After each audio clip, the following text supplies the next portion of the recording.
Okay, let's look at some of the most popular dimensionality reduction techniques.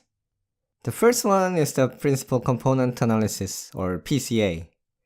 PCA assumes the data is like an n-dimensional ellipsoid and identifies the longest axis of the ellipsoid as the most important axis of the dataset. And we call this important axis as principal component.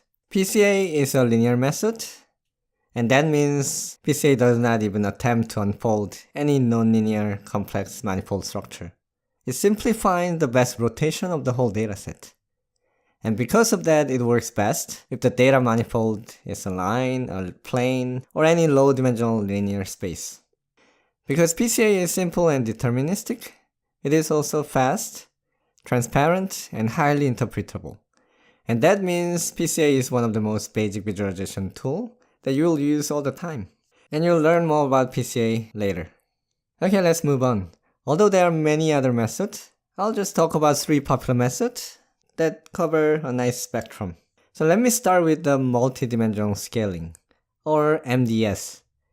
It's actually not a single method, but a family of methods that share a core idea. And the core idea is following. First, assume that we can calculate the distances between data points in the original high-dimensional space. And this distance matrix captures the relationship between data points, right? Now, forget about the actual locations and just focus on the distances. And our goal is to assign the best location of each data point in the low-dimensional space so that the distance between the data points in this low-dimensional space is as close as the original distance for all pairs of data points. In other words, MDS tried to find the best low-dimensional representations that preserve the pairwise distance relationship globally. And that's the key idea of MDS. And the next method is called isomap. As I explained, MDS optimizes the global pairwise distance relationships. By contrast, isomap first creates a graph, or a network, between data points that are closely located, and then measure the pairwise distance in terms of the graph distance. Although this may sound similar to MDS, isomap and MDS often produce really different results. While MDS preserves the global structure, isomap tend to completely ignore global structure, only capturing the local structure in the dataset. Like for instance, consider this example from scikit-learn documentation. The original manifold is curved like a letter S.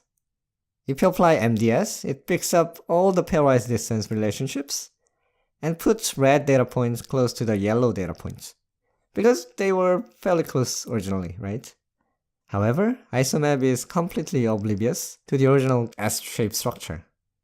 The reason is that the graph created during the isomapping only cares about the local structure, because you connect only very closely located points together. And on this isomap graph, the red data points are only connected to other red or orange data points.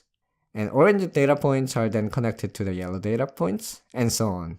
So the fact that the red points are closer to the yellow points than some of the orange points in the original space is completely forgotten in isomap. In other words, isomap stretches and unfolds curved manifold into a flat one by focusing only on the local relationship, in contrast to MDS. So MDS cares about the whole structure, and isomap cares about the local structure.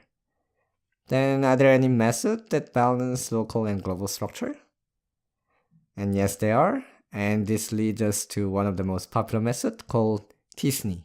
So t-SNE tried to preserve local structure, but it does not have a hard cutoff like isomap. It is flexible and very good at picking up cluster structure.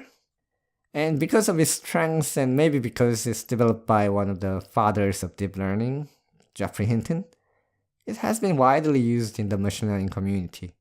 And in the subsequent module, you'll learn more about it.